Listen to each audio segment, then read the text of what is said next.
नमस्कार दोस्तों, स्वागत है आप सबों का YouTube channel Sindhu college of education में। आज इस वीडियो में केवीएस नोटिफिकेशन के बारे में पूरी डिटेल के साथ, जैसे कितनी पदों के लिए, किस किस पद के लिए तथा इसकी कितनी सैलरी है, सब इस वीडियो में जानेंगे। तो आप सब लास्ट तक जुड़े रहें। केंद्रीय विद्यालय संगठन में teaching, PGT, TGT, PRT, principal, vice principal आदि और नॉन टीचिंग के लिए जैसे librarian, ASO, AE, SSA, JSSA आदि की भर्ती के लिए नवीनतम अधिसूचना जारी की है। यह वैकेंसी पूरे भारत के विभिन्न केवीएस स्कूल के लिए है। तो चलिए इसे जानते हैं। इसकी आवेदन शुल्क जनरल वर्ग, ओबीसी, ईबीसी के लिए 1000 रुपया है तथा अन्य वर्ग जैसे एससी, एसटी के लिए यह बिल्कुल मुफ्त है। इसका भुगतान ऑनलाइन होगा। इस फॉर्म को आप सब 5 दिसंबर 2022 से भर सकेंगे तथा इसकी अंतिम तिथि 26 दिसंबर 2022 तक है। और फिलहाल एग्जाम डेट की कोई सूचना अभी तक जारी नहीं किया गया है। यहाँ पर आप जनरल वर्ग के लिए आयु सीमा देख सकते हैं, जैसे कि पीजीटी का अधिकतम 40 वर्ष तक, टीजीटी और लाइब्रेरियन का अधिकतम 35 साल और पीआरटी के लिए अधिकतम 30 साल है। और विभिन्न वर्गों के आयु छूट भी है। ओबीसी वर्ग के लिए 3 वर्ष की छूट और अनुसूचित जाति, जनजाति, आदिवासियों के लिए 5 वर्ष और ईडब्ल्यूएस, ईएसडब्ल्यू एवं पीडब्ल्यूडी जैसे कैंडिडेट के लिए नियमानुसार आयु की छूट मिल सकती है। अब इसके सभी पोस्ट रिक्ति तथा योग्यता के बारे में भी, अब इसका पोस्ट विवरण तथा योग्यता के बारे में जानेंगे। जैसे कि यहाँ आप देख सकते हैं, पोस्ट नेम दिया हुआ है, वैकेंसी दिया हुआ है, क्वालिफिकेशन दिया हुआ है।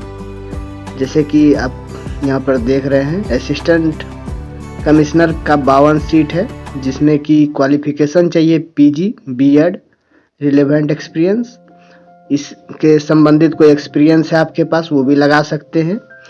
प्रिंसिपल के लिए 239 सीट है, वाइस प्रिंसिपल के लिए 203 सीट है और पोस्ट ग्रेजुएट टीचर के लिए पीजीटी जिसको कहते हैं 1409 सीट है और ट्रेंड ग्रेजुएट टीचर जो टीजीटी हैं उसके लिए 3176 सीट है। और जैसे कि वीडियो में आप देख सकते हैं, बगल में दिया हुआ है कौन कौन इनके लिए एलिजिबल है, तो आप स्वयं देख सकते हैं इस चीज के बारे में। प्राइमरी टीचर के लिए 6414 सीट है, जो कि सबसे महत्वपूर्ण है और लोग इसी का ज्यादा सब कैंडिडेट होता है। पीआरटी म्यूजिक के लिए 303 है, जो कि म्यूजिक से अपना किए हुए हैं, डीएड म्यूजिक से होना चाहिए और 12th पास होना चाहिए। लाइब्रेरियन का 355 सीट है, डिग्री होना चाहिए, डिप्लोमा इन एलआईबी होना चाहिए साइंस से। फाइनेंस ऑफिसर का 6 सीट है, असिस्टेंट इंजीनियर का 2 सीट है, असिस्टेंट सेक्शन ऑफिसर का 156 सीट, सीनियर सेक्रेटरीट का असिस्टेंट का यूडीसी जिसको बोलते हैं 322 सीट, एलडीसी का 702 सीट, हिंदी ट्रांसलेटर का 11 सीट, स्टेनोग्राफर का 54 सीट। किस वर्ग के लिए कितना सीट है दिया हुआ है, यह आप यहां से देख सकते हैं। केवीएस भर्ती 2022 की चयन प्रक्रिया के लिए निम्नलिखित चरण शामिल है। सबसे पहले आप लोगों का रिटन एग्जाम होगा, फिर स्किल टेस्ट होगा, फिर आप लोग को इंटरव्यू देना होगा, फिर आप लोगों का डॉक्यूमेंट वेरिफिकेशन होगा और साथ ही में मेडिकल एग्जामिनेशन भी देना होगा, मेडिकल टेस्ट भी होगा, तब जाकर आपकी प्रक्रिया पूर्ण होगी। अब हम लोग एग्जाम पैटर्न के बारे में जान लेते हैं कुछ। जैसे कि यहाँ पे दिया हुआ है एग्जाम पैटर्न कैसा होगा और इसका सिलेबस के बारे में जानेंगे। केवीएस पीजीटी के लिए आपको 150 मार्क्स का क्वेश्चन पूछा जाएगा। यह एग्जाम 2 पार्ट में होगा, कम से कम 2 एग्जाम आप लोग को देना होगा। पार्ट 1 में जनरल इंग्लिश और जनरल हिंदी के लिए 10-10 अंक का सवाल रहेगा और पार्ट 2 में जीके करंट अफेयर से 10 नंबर, रीजनिंग से 10 नंबर, कंप्यूटर का 10 नंबर और पेडागोगी से 20 नंबर, जो कि मैक्सिमम नंबर आपको पेडागोगी से मिलेगा। और जो आपका सब्जेक्ट है, सब्जेक्ट 22 आपको 80 नंबर का क्वेश्चन मिलेगा। अब टीजीटी वाले के लिए जानेंगे, इसका भी टोटल मार्क्स 150 ही रहेगा।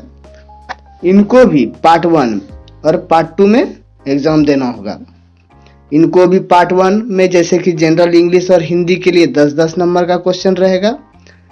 इनके लिए पार्ट 2 में जीके और करंट अफेयर से 40 नंबर, रीजनिंग से 40 नंबर, कंप्यूटर से 10 नंबर और पेडागोगी से 40 नंबर रहेंगे। और लास्ट में पीआरटी वालों के लिए देखेंगे, इनका भी 150 नंबर का एग्जाम होना है।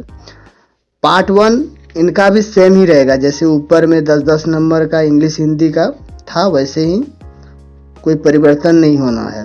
और पार्ट 2 में जीके और करंट अफेयर से 10 नंबर, रीजनिंग से 10 नंबर, कंप्यूटर से 10 नंबर, पेडागोगी 20 नंबर का और कनकन सब्जेक्ट से 80 नंबर का जो आपका सब्जेक्ट है। वीडियो में लास्ट तक बने रहने के लिए आप सबों का धन्यवाद।